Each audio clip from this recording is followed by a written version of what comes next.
Well, we got a great one today, for a change. And let me tell you why. I think we've had a breakthrough. Peter, my executive producer, had this idea.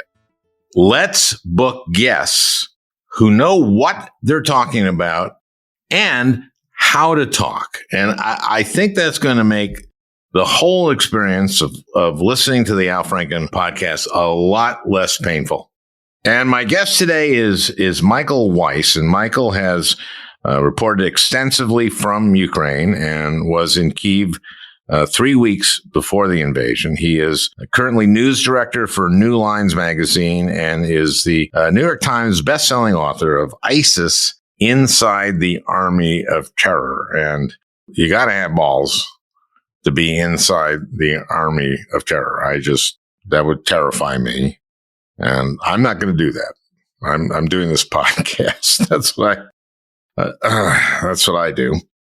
Now, obviously, the horrible, tragic, heartbreaking war in Ukraine is escalating every day. And I spoke with Michael on Tuesday, March 1st. So a lot has happened since then, but I think this is a very interesting interview for you, my listeners, for a change. And I'm doing this intro on Thursday evening, the 3rd. So by the time this drops on Sunday, the situation on the ground will no doubt be much worse. I can't believe this is happening. Michael has some useful insights in the Putin. I can't believe what one evil man, Vladimir Putin, is doing to Ukraine and what he's doing to his own country. President Biden and the Secretary of State, Tony Blinken, have really done a remarkable job putting together a massive coalition to stand up to Putin. Practically every country in the world is with Ukraine, with some exceptions, but even China won't back Russia in the UN Security Council. The Swiss have joined in on the sanctions. They maintained their neutrality during World War II. I just like Trump getting the message that the Swiss think your pal Putin is worse than Hitler. This is so heartbreaking to watch. More than 1 million refugees thus far. Mothers with children. I'm seeing kids, my grandchildren's ages, in the cold, making their way with their moms, hundreds and hundreds of miles to the border. I can't imagine. Children are being killed. Putin said today that the war in Ukraine is going according to plan. And of course, it must be because, as you remember, as Trump said a week ago, Putin he's a genius. Peter, can we play some of that? I said, this is genius. Putin declares a big portion of Ukraine. Putin declares it as independent. Oh, that's wonderful. So Putin is now saying it's independent, a large section of Ukraine. I said, how smart is that? You got to say that's pretty savvy. And you know what the response was from Biden? There was no response. They didn't have one for that. No, it's very sad. Yeah, you know what's sad? The House January 6th Select Committee just submitted a court filing with the evidence they've accumulated that President Trump, his lawyer John Eastman, and other Trump allies could be charged with several criminal violations, including obstructing an official proceeding of Congress and conspiracy to defraud the American people. The New York Times reported that in the filing they submitted, the committee submitted some of the voluminous evidence, quote, from more than 550 interviews with state officials, Justice Department officials, and Mr. Trump's aides. By the way, that's the style of the New York Times to call men Mr. So in an article after they said the person's full name and title, then they refer to them as Mr. or Ms., like Mr. McConnell or Mr. Trump or Mr. McCartney. A number of years ago, they did an article about Meatloaf, and in the article, they kept referring to him as Mr. Loaf. So anyway, a number of Mr. Trump's aides have testified to the committee that they told Mr. Trump that he had lost. Now, here's a quote. Soon after Election Day, a campaign data expert, and this is in his words, in very blunt terms, told Mr. Trump that he was going to lose, suggesting that Mr. Trump was well aware that his months of assertions about a stolen election were false. So basically, Trump and Eastman and Giuliani and the others who disseminated false information about election fraud and pressured state officials to alter state election results and federal officials to assist that. And of course, tried to get the vice president to overturn the election. And in a filing to a federal district court judge, it was, quote, plausible to believe the president entered into a conspiracy with rioters on January 6th. So as we say, listen to this space. I hope that ends, and it ends with Donald Trump being prosecuted. This is being referred to Merrick Garland. I'm certain he's committed several crimes, Mr. Trump, and we need to prosecute him. And now to Michael Weiss on the events in Ukraine. And unfortunately, it is a tragic one. And I'm afraid that will be one of many. Thanks. Thanks for listening.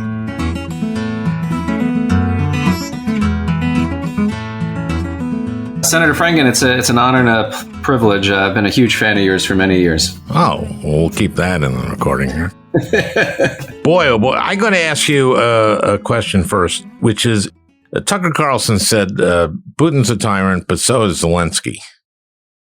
Really? I mean, is Tucker right, as he usually is?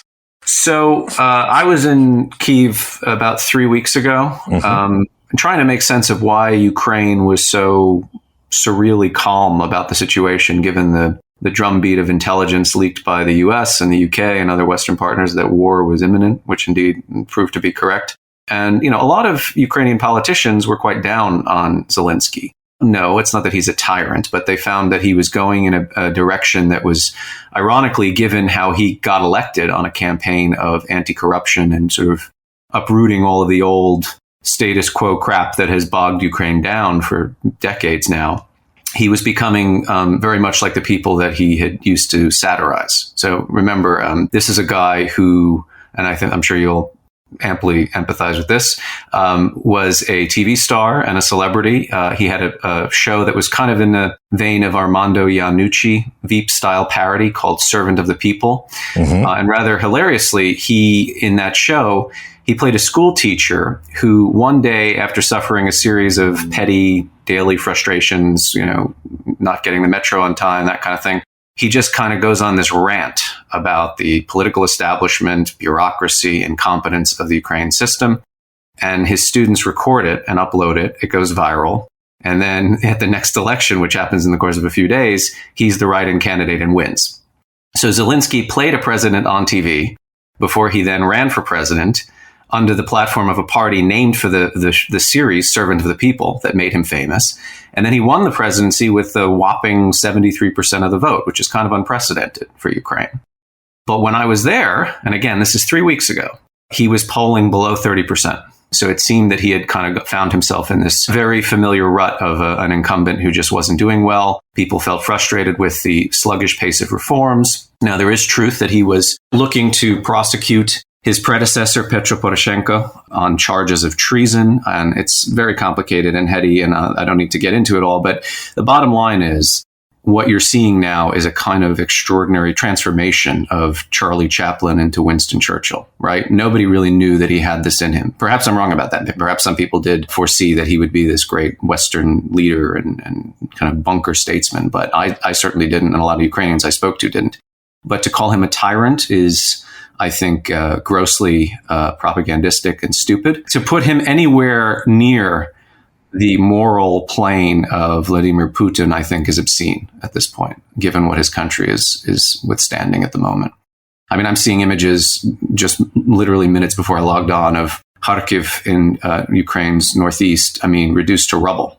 what we have here in Ukraine, it appears to be potentially an amazingly horrible disaster. I mean, he's basically threatened use of nukes. Is he crazy?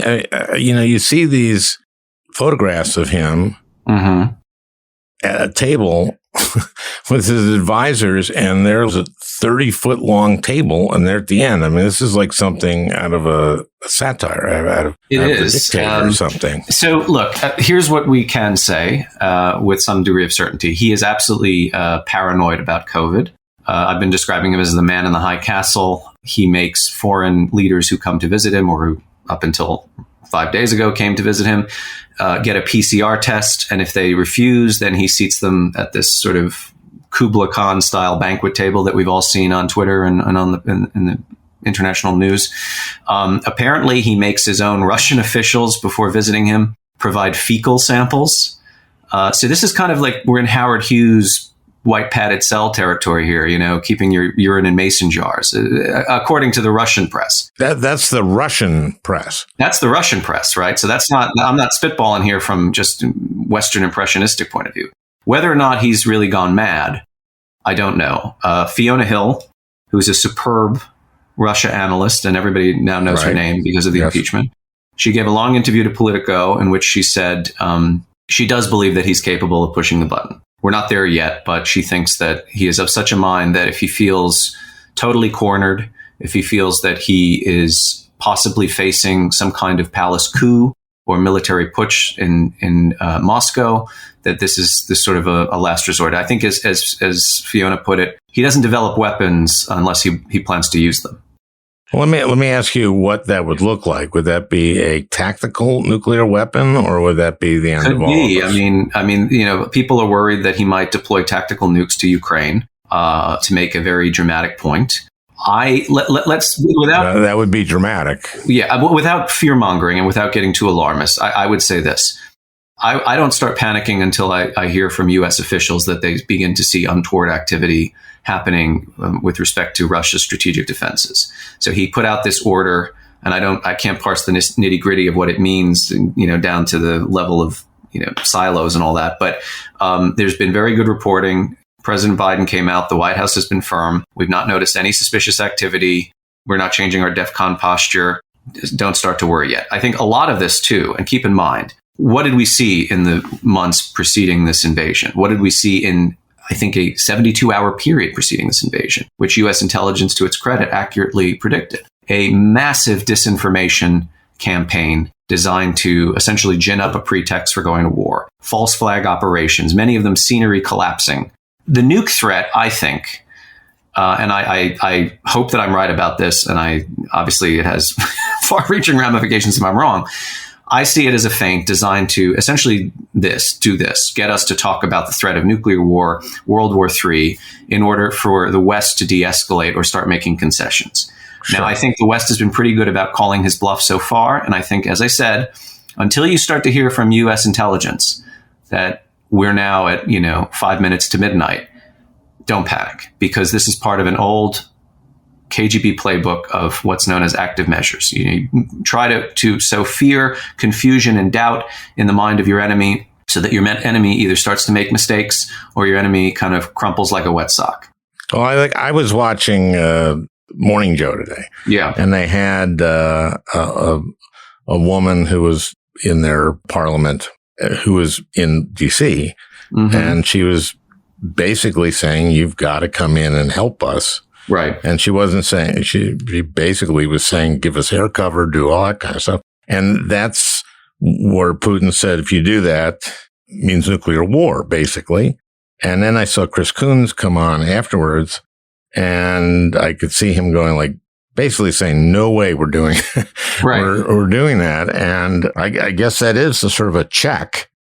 As in chess, a check like, oh, I'm going to play this one and you can't come in, right? Well, look, I mean, let's be very clear and not resort to euphemism here. So I completely understand and sympathize with Ukrainians who say, bail us out, please, give us a no-fly zone. Our civilians are being massacred. Our cities are being reduced to rubble. But I also know the Ukrainians well. And like I said, I was there 3 weeks ago and I talked to very senior leadership. They know that they're going to have to fight this alone.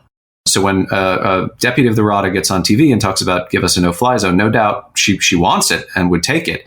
But she also probably realizes she's not going to get it. And a no-fly zone in Ukraine means America goes to war with Russia, full stop. It means America has to shoot down Russian planes. It means America has to take out Russian anti-aircraft defense systems. And you really, there's no other way to describe that other than war.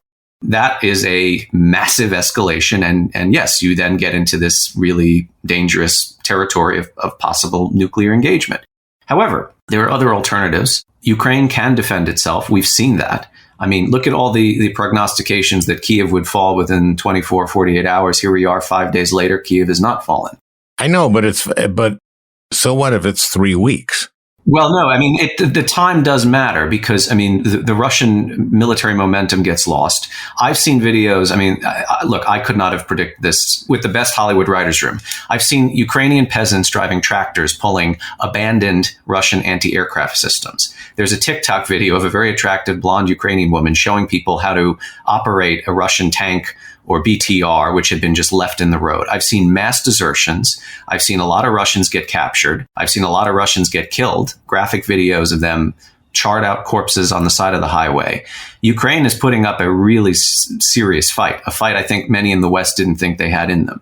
Now, Ukraine can defend itself further if they're given proper air defense systems, if they're given certain anti-aircraft battery systems. One of the things they've been banging on about for a long time is Patriot missiles. Patriot missiles don't just take out planes. They can also take out rockets. They can also take out artillery. There's a lot of things that they can do themselves if we provide them with the material. Now, I think one of the disincentives to do that up until now was if we do that, then that's this kind of escalation, and then Putin escalates. Well, Putin is already escalating. Let's just be very clear here about what he plans to do. We're seeing it.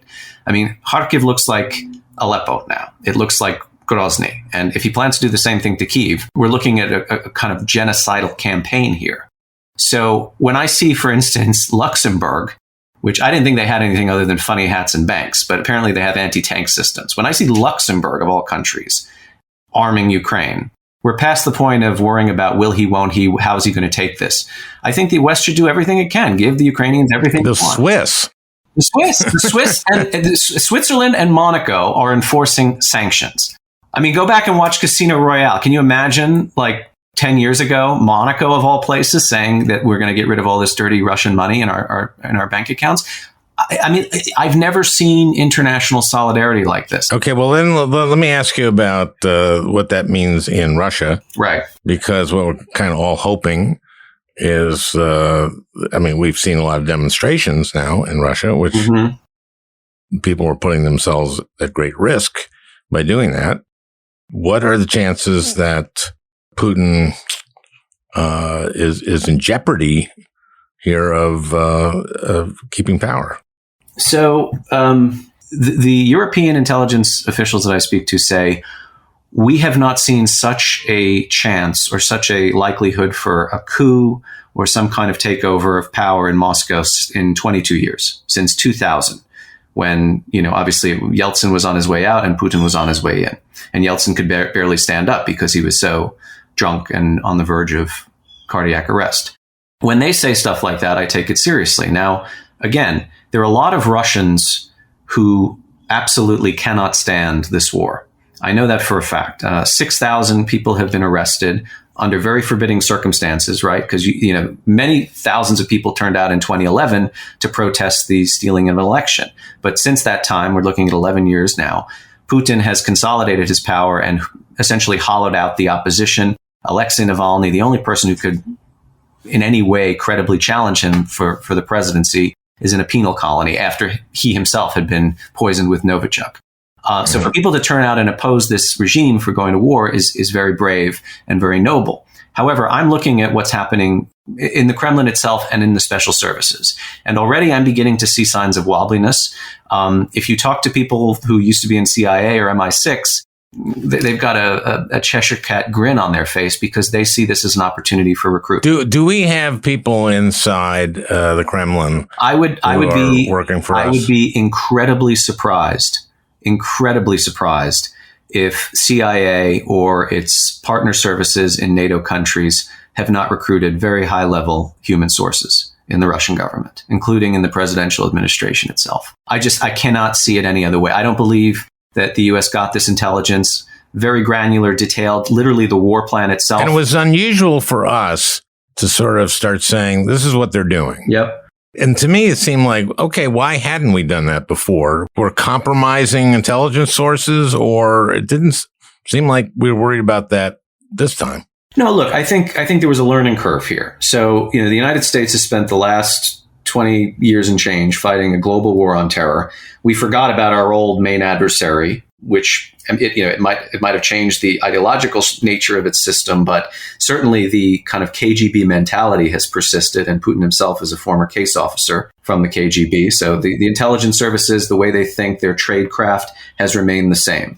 2014 came around. Crimea was taken over in a bloodless annexation invasion, which was easy for them to do because the Black Sea Fleet was there at Sevastopol. And then this dirty war in Donbass breaks out, and it's all very murky and hard for the average person to parse. Like, are the Russians really in Ukraine, or are these separatist Ukrainians? I mean, I think the U.S. was on the back foot then. In the last 8 years, the U.S. has gotten a lot better at sort of countermanding or preempting disinformation.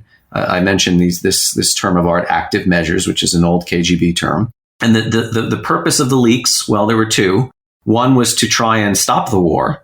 The idea being that if we burn Putin's intelligence and his campaign before it even happens, he'll blink and then give it up. I mean, that's typically what a Western government would do if they've been so exposed. He didn't do that. But the other purpose was use it to rally international solidarity, get allies, especially wobbly ones such as Germany and perhaps France, on side, and get them on side early, so that when shit hits the fan, pardon my French, nobody's surprised about how it went down, or nobody's buying into any of the Russian propaganda. And also, we can then enact sanctions more quickly.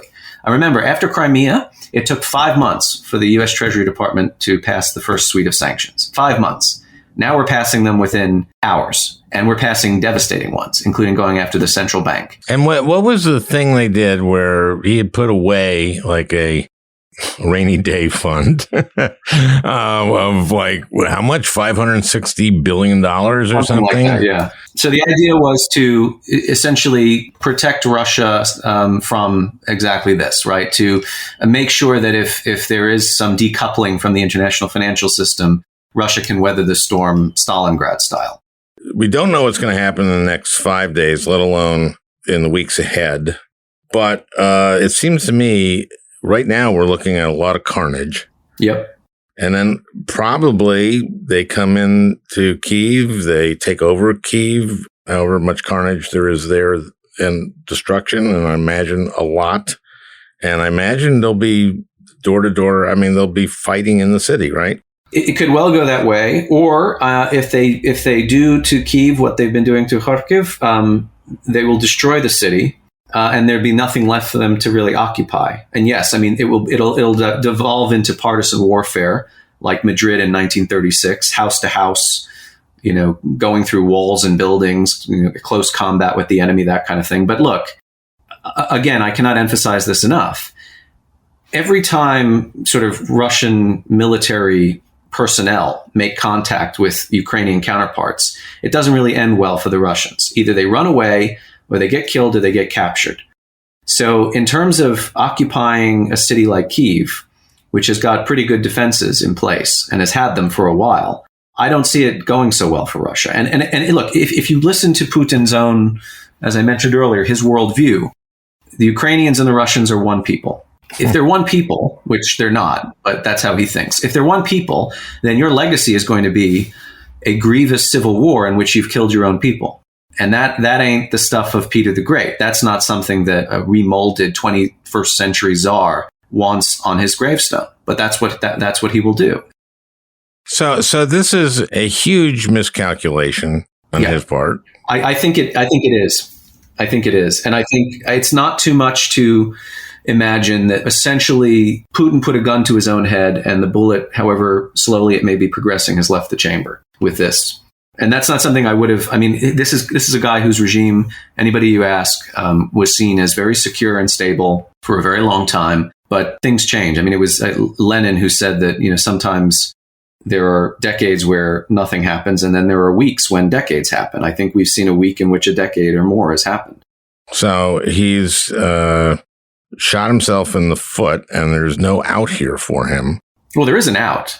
It's just not one that I think he's capable of accepting, which is withdraw your forces and come to some kind of settlement. But again, if he is as Fiona Hill describes him, this is not somebody who's going to back down. But if he runs out of troops, if he runs out of fuel, if he runs out of airplanes and helicopters and artillery, or if he loses so much of it that essentially strategically he cannot do what he aims to do, okay, then what then? It feels like that takes a while. It does take a while. And look, I'm not saying that it's going to go that way necessarily. Kyiv could very well be sacked. But even if Kyiv falls, you still have a broad swath of Western Ukraine that is uncontested by ground forces. It's sustained some rocket fire. I mean, but like cities like Lviv in the west on the Polish border, a government can relocate there. You know, I brought up the Battle of Madrid in 1936. Prior to that battle, days before, the Republic of Spain relocated all government officials to Valencia and left in Madrid a junta de defense, which is a defense junta to hold the city. So, I mean, Ukraine might not fall if Kyiv falls. Zelensky. Yeah. Is he going to make it through this? I mean, look, I don't know. I don't know. I mean, he is public enemy number one to Putin. And I absolutely, and everybody I think now, nobody would dispute that he is a very high value target for assassination. But, you know, if Kyiv doesn't fall, if the Russians cannot penetrate, he could very well endure. If he feels that the city is slipping from his grasp and that given the leadership he has shown up till now, he's better serving his country to evacuate, he could, as I say, relocate to Lviv or someplace else in the country where it's not contested space. Yeah, I imagine he has plans. Well, probably, but look, even if he does get killed, let's worst case scenario, this guy is already a legendary political and military figure of the 21st century that nobody saw coming. He will be a martyr for generations of Ukrainians, and they do not lack for those. So it won't be over, even if he dies. No. It'll be over for him, though, and. Sure. Nobody wants to see that happen. Yes. You know, he's a Jewish comedian, which, of course, are the bravest people in the world. As we know. You know, you said it. I mean, photos of him and his defense minister is also Jewish. Yeah, but not a comedian. It's the Jewish comedians. Or the Jewish comedian, that's right. That's right. He was a Russian speaker, Zelensky, right? His first language, I think, is Russian. Yes, I think he did his comedy in Russian at first. Yeah. No, this is another myth that the Kremlin has propounded, which is that there's somehow an attack on Russian speakers in Ukraine. Most Ukrainians speak Russian, and those who don't, ironically enough, have taken up Ukrainian, the language, only as a kind of fuck you to Russia for taking over their territory. Well, there's something also to be said, you know, I feel bad for Russian moms and dads and brothers and sisters, but, you know, the more Russian soldiers that come back in body bags, that's going to be a real pressure also on Putin. That arguably is what hastened the collapse of the Soviet Union. It's known as Cargo 200 from Afghanistan. So Cargo 200, just to give you some perspective on this, Afghanistan was 9 years, I believe. And in those 9 years, the Soviets lost about 14,000 people. According to Ukraine's Ministry of Defense, and these figures are beginning to be corroborated by Western officials, the Russians have already lost upwards of 5,000 men. So they have lost a pretty high percentage already of the total that they lost over the course of 9 years. They lost in 5. I mean, their nose has been pretty bloodied, if not broken already. And if those figures continue to pile up, it's going to be very hard for Putin to sort of make the case that, well, he can't make the case that he's winning the war. And the Russian media has been portraying this. I mean, it's sort of Alice in Wonderland. It took them several days to even acknowledge casualties on the front. Prior to that, I've seen instances where essays heralding the final settlement of the Ukraine question, as they put it, meaning we've won the war, the government's been toppled, Ukraine now belongs to Russia, articles were uploaded to the internet prematurely and then had to be taken down because they didn't win the war. So in other words, all news there is like Fox was it's all under yes. Trump. Well, actually, quite literally in some cases, because they love to play Tucker Carlson on Ukrainian state television. Oh, good. I'm glad someone in our country is giving aid and comfort to the Russians. Thank God, because that'll only probably result in the deaths of, I don't know, thousands of people. But you know what? Tucker makes a lot of money. Did you know that? I'm sure he does. And let me tell you why. Well, you can say to yourself, look, I'm very talented. I'm going to work hard. I'm going to be a truth teller and work for the common good of everybody as I see it. Or you can say, I'm a worthless piece of shit. And the only way I can make money is this way. If you say so, yeah. I never met him. I know people who used to call him friend. Do they still do? No, I don't. Well, now they're all being eviscerated on his show, including David Frum. I think Bill Kristol, who used to publish him in the Weekly Standard. Yeah, hired him. I mean, I think, yeah.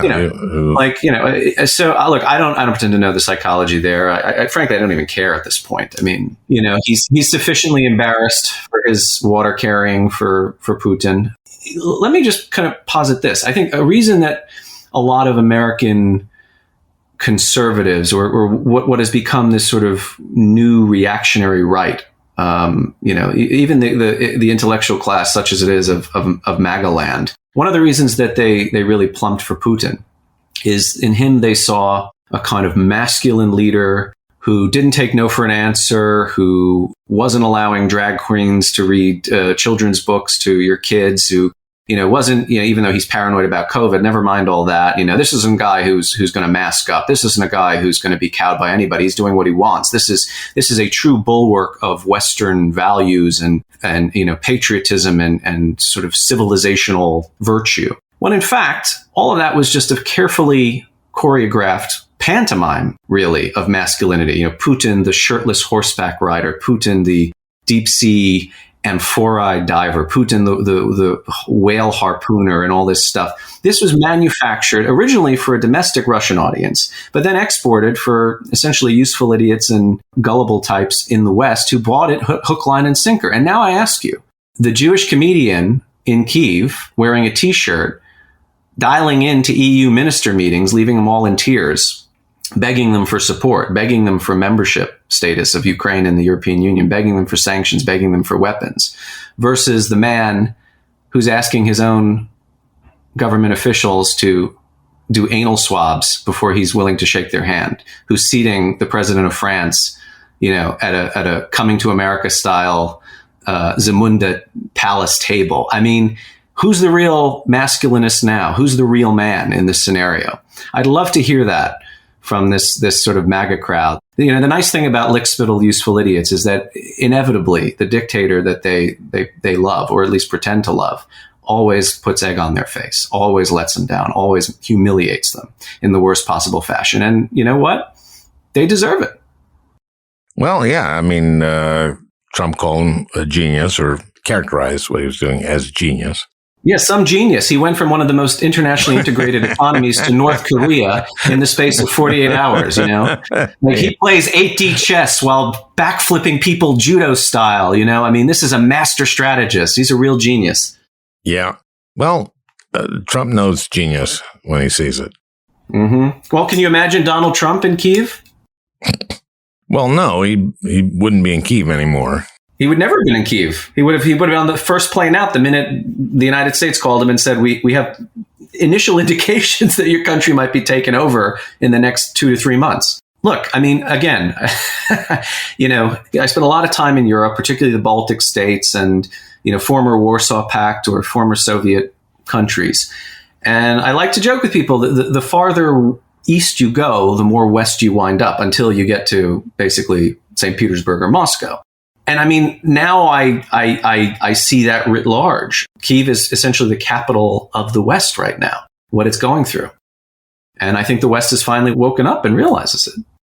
Well, there are different ways for people to help. We have already 500,000 refugees. And 1 million internally displaced. Right. And they're going to be, depending on how long this lasts, could be as many as 4 million or 5 million refugees. So I think I just encourage my listeners to help those people. There's different organizations to do that. I like HIAS, which is it's the Jewish organizations that been helping refugees since, I think, for over 150 years or something like that. But they've been in Ukraine for quite some time, and they were also helping with Afghan refugees.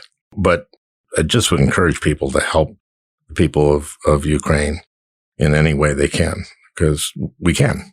We're lucky here. Boy, are we lucky. Yep. Well, I just, this is bleak. These people are amazingly brave, and I hope we can take some inspiration from them, and I hope we can help in any damn way we can, short of starting World War III, which Putin may be in a corner where, when you die, it's the end of the world. There's no world left when you're dead. And so he might want to take everybody with him. I don't know how crazy he is. Well, I don't think anybody fairly does at the moment. But look, it is bleak. And to paraphrase the words of a RADA deputy that I interviewed, it's a woman who was wearing, it looked like I don't know women's fashion, but she was kitted out in like a Chanel suit, and she spoke English with what sounded like an American or British educated accent. I mean, she had told me, this was again 3 weeks ago, I'm going to go to a rifle range and learn how to operate a firearm, and I will defend my country come what may. And she said, you in the West, you don't realize that this struggle is not just about Ukraine. We're fighting on your behalf, whether you're cognizant of it or not. And I think she has proved to be quite prescient in that assessment. The irony, of course, is that right now our democracy is very fragile. Correct. And what we've seen lately with not just voter suppression, but laws, but also laws to take over the administration of elections, and the fact that, I don't know, 2/3 of Republicans believe the election was stolen. It's really scary here. And we have these people risking their lives, giving their lives for democracy and for freedom. And we're in jeopardy of losing it here. Well, I posted to Twitter because I couldn't resist a photo of Michael Flynn giving the QAnon salute, juxtaposed to a photo of Valery Kondratyuk, who's the former head of Ukraine's military intelligence service, so Flynn's counterpart in Ukraine, holding an RPG launcher and prepared to die to defend his country. So, yes, you're quite right. Democracy is a fragile thing. It can slip through your fingers at any moment. And, America has just kind of sort of crawled out from a really horrible crisis, which it could very well descend back into at any moment. But yeah, you talk about inspiration. I lost a lot of cynicism this week. I'm a snarky guy. I'm pessimistic by nature. I have no clever comeback for what Ukrainians have done, right? And I hope a lot of people who might have, sort of dismissed their plight or thought of it as some faraway conflict in a place they've never been to, much less could they locate on a map. Now they realize what the Ukrainians are up against, but also what we're up against, which is perhaps more important to the average American. Well, thank you. And let's see what happens. Man, oh man. Keep our fingers crossed that maybe Putin will go, you know what, this isn't worth it. Or maybe, people in his inner sanctum do an Operation Valkyrie that succeeds. You never know. Now, that's putting the bomb under his desk? Well, they don't have to do that. But was that Operation Valkyrie? Was that? That was that, yeah. But putting under Hitler's. This version, I could see. They've shown they're pretty proficient with chemical and weapons and nerve agents and poisons. It doesn't have to go that way. That would be ironic, wouldn't it? If he, yeah, right. Novichok on the underwear for VVP. Yeah, he checks his underwear all the time, I guess. Well, not. He's apparently checking other people's underwear. He's asking for people's. Exactly. Well, and that's a good note to end on. Thank you, Michael, and keep working this. My pleasure. Thanks. Well, I hope you enjoyed listening. That beautiful music is by Leo Kottke, the great Leo Kottke. I want to thank Peter Ogburn for producing this podcast. We'll talk again next week.